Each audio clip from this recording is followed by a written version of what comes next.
Parents बच्चे devices और गेमें और टाइम मैनेजमेंट और क्वालिटी टाइम बच्चों को देना, इस हवाले से मैं आप से ये पूछना चाहूँगा कि आप हमारे नाज़रीन को बताएं, भी अपने एक्सपीरियंस से बताएं कि जब आप पढ़ते थे और आपने अपना जो है वो पढ़ने के दौरान फिर आप बाद में आपकी शादी हुई, आप भी बाप बने, तो आजकल जो बच्चों के दरमियान और पेरेंट्स के दरमियान जो गैप है, जब पेरेंट्स अपने काम काज से वापस घर आते हैं तो बच्चे अपने मोबाइल पे लगे हैं, अपने गेमों में लगे हैं, जो है, और इसी तरह पेरेंट्स अपने फेसबुक को लेकर बैठे हुए हैं और अपने दूसरे सोशल मीडिया को लेकर बैठे हुए हैं। और जो क्वालिटी टाइम है, आजकल किसी से बात हो वो बहाना बनाने के लिए कहता है कि मैंने फैमिली को तो भी टाइम देना होता है, लेकिन वो फैमिली को टाइम इस तरह दे रहा होता है कि फैमिली उधर टीवी देख रही है या इधर मोबाइल देख रहा है और वो उधर कर रहा है, और आपस में जो उनका एक ताल्लुक है वो खत्म होता जा रहा है, और इसका इम्पैक्ट लॉन्ग टर्म हमारी नस्लों पे क्या पड़ेगा। तो इस हवाले से मैं ये चाहूंगा कि आप हमारे नाज़रीन को बताएं कि पेरेंट्स किस तरह क्वालिटी टाइम बच्चों को देंगे, क्योंकि बच्चों की तरबियत जो पेरेंट्स कर सकते हैं अर्ली एज में, वो बाद में मस्जिद के इमाम साहब, कारी साहब, वो बात की बात है। हमारे पास, मेरा अपना पर्सनल एक्सपीरियंस भी कुछ मैं शेयर कर रहा हूँ कि मेरे पास कुछ ऐसे लोग भी आते हैं कि जो जब उनका बच्चा 14 साल, 15 साल, 16 साल का हो जाता है और हाथ से निकल जाता है, तब आके कहते हैं कि दुआ कीजिएगा, लेकिन जब वो 6, 7, 8, 9, 10 साल की एज में होता है तो वो बिल्कुल टाइम ना देना बच्चों को, और बच्चे क्या कर रहे हैं और उसका ख्याल ना रखना। तो इस हवाले से आप पेरेंट्स को क्या बताना चाहते हैं कि पेरेंट्स किस तरह अपने बच्चों की अच्छी तरबियत कर सकते हैं, और ये किस तरह का सेंसिटिव मैटर है। बहुत शुक्रिया। बहुत बहुत शुक्रिया। आपके असल में सवाल में ही इसका जवाब तो मौजूद है। मैं सिर्फ ये अर्ज करना चाहता हूं कि जो हमारे दोस्त सुन रहे हैं जो कि पेरेंट्स हैं, उनके पास कुछ पैसे होंगे, उनके पास कुछ माल होगा, उनका कोई घर होगा, उनकी गाड़ी होगी, उनकी कोई जायदाद होगी, उनकी अहलिया के पास जेवर होगा, इस तरह उनका काफी सारा असासा होगा।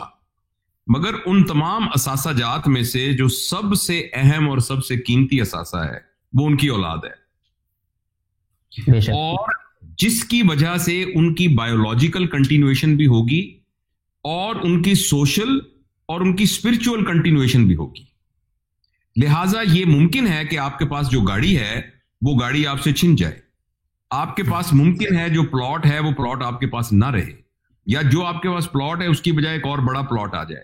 मगर जो आपने अपनी औलाद की तरबियत की है वो आपके साथ रहेगा हमेशा। लिहाजा सबसे पहले ये रियलाइज करने की कोशिश जरूर करनी चाहिए कि जब कोई माँ या बाप बन जाता है तो उसका सबसे बड़ा असासा उसकी औलाद।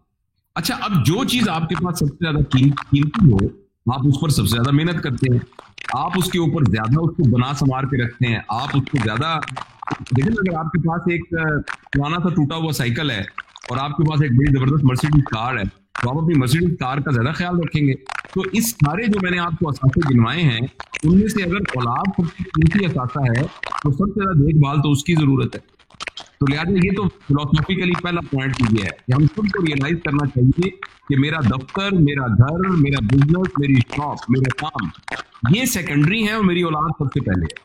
नंबर एक बात। दूसरी बात ये है कि जब मैं छोटा था, आपने मुझे रेफर किया है, तो मेरे वालिद साहब 6 घंटे दफ्तर का काम करते थे और ये हम सब के लिए काफी था। यानी मेरी एक बहन थी, मेरा मैं था और मेरी वालदा थी, और वो, तो हम चारों लोगों के लिए वो 6 घंटे काम करना काफी था।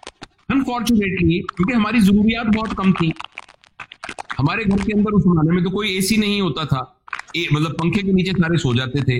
रात को एक सेहन के अंदर चारपाइयां डाल के एक क्रिस्टल फैन लगा के और छिड़काव करके उसमें से सो जाते थे। और जो गोश्त है वो तो हफ्ते में 2-1 दफा गोश्त पकता था, अदरवाइज सब लोग दाल और सब्जियों के साथ आराम से खा लेते थे। और ये नहीं था कि हम कोई गरीब लोग थे, अमूमन लोअर मिडिल क्लास और मिडिल क्लास के लोग इसी तरीके से जिंदगी गुजारा करते थे। मेरे वाले साहब के पास एक वेस्पा स्कूटर होता था, वो हमारे लिए एक बड़ी सवारी जबरदस्त होती थी, और हमारे स्कूल के सारे टीचर साइकिलों के ऊपर स्कूल में आया करते थे। और अब ये है कि सारे में जरूरियात कम थी, जरूरियात के कम होने की वजह से कमाने की मेहनत कम करनी पड़ती थी। जो टाइम बाकी बचता था उसमें वालिद साहब मुझे साइकिल पे बिठा के शाम को बैडमिंटन हम इकट्ठे खेलने जाया करते थे। मैंने अपने वालिद साहब से ताश खेलना सीखा, मैंने अपने वालिद साहब से साइकिल चलाना सीखा, उनसे मोटरसाइकिल चलाना सीखा। पहली दफा सिनेमा में फिल्म में उनके साथ देखने गया, मैंने उनके साथ मछलियां पकड़ना सीखा। और जो छोटी छोटी बातें बंदा अपने क्लास फेलोज या उनसे सीखता है बहुत सेंसिटिव बातें भी, तो सारी मैंने अपने वालिद साहब अपनी वालदा से सीखी। मेरी वालदा ने मुझे कपड़े इस्त्री करना सिखाया, मुझे चावल पकाने सिखाए, मुझे आटा गूंदना सिखाया और अपने जूते पॉलिश करना सिखाया। हालांकि मैं माँ बाप का इकलौता बेटा था और हमारे घर में एक मुलाजिम भी होता था। तो मेरा अर्ज करने का मकसद ये है कि जब आप वसाइल ज्यादा हासिल करने और अपनी औलाद को वो वसाइल प्रोवाइड करने को अच्छी पेरेंटिंग समझेंगे, तो आपका बेटा आपकी बजाय मोबाइल फोन को प्रेफर करेगा और जो आईपैड लेके देंगे उसको प्रेफर करेगा। जब आपके पास अपनी औलाद को देने के लिए टाइम नहीं होगा, तो वो अपने दोस्तों के साथ कहीं बाहर घूमने जाएगा। और बच्चे को हम ट्रस्ट नहीं कर सकते कि सिलेक्शन ऑफ फ्रेंड्स उसकी ठीक है कि नहीं। ज्यादा इम्कान यह है कि जब उसको कोई स्मोकिंग करने वाला नजर आएगा, ज्यादा इम्कान यह है कि क्योंकि आपके साथ उसकी कम्युनिकेशन नहीं है और वो सिगरेट पीने लग जाएगा। वेस्ट में तो हम तो वेस्ट की बात करते हैं, पाकिस्तान में भी है ड्रग्स कोई इतनी अनकॉमन चीज नहीं है। इस तरीके से दूसरी खिलाफात जिनमें यूथ इन्वॉल्व हो जाती है वो कोई ऐसी अनकॉमन बात नहीं है। तो इसलिए मैं तो ये अर्ज करूंगा कि जितने पेरेंट्स हैं प्लीज आप ये रियलाइज करें कि हमारी अपनी औलाद के साथ ताल्लुक कितना गहरा है। क्या जब मैं कमरे में आता हूं तो मेरे बच्चे उसके कमरे से बाहर चले जाते हैं, या वो मेरे साथ वक्त गुजारना पसंद करते हैं, या उनको अच्छा लगता है अब्बू के साथ और अम्मी के साथ वक्त गुजारना। अगर तो हमारे बच्चे इंतजार करते रहते हैं कि अब्बू कब घर आएंगे और सिर्फ हमारा इंतजार करें और कहते हैं अब्बू आएंगे तो हम खाना खाएंगे, अब्बू आएंगे, तो ये इस बात की इंडिकेशन है कि आपका बच्चों के साथ कम्युनिकेशन अच्छी कम्युनिकेशन है। और हमारी सिर्फ बच्चों के साथ अच्छी कम्युनिकेशन हो, बच्चे आपसे झिझके मत, बच्चे आपसे दिल की बात कह दें, फिर आप समझिएगा कि पेरेंटिंग का बेसिक काम हो गया। तो मुख्तसरन मैं ये अर्ज करना चाहता हूं आपके जवाब में।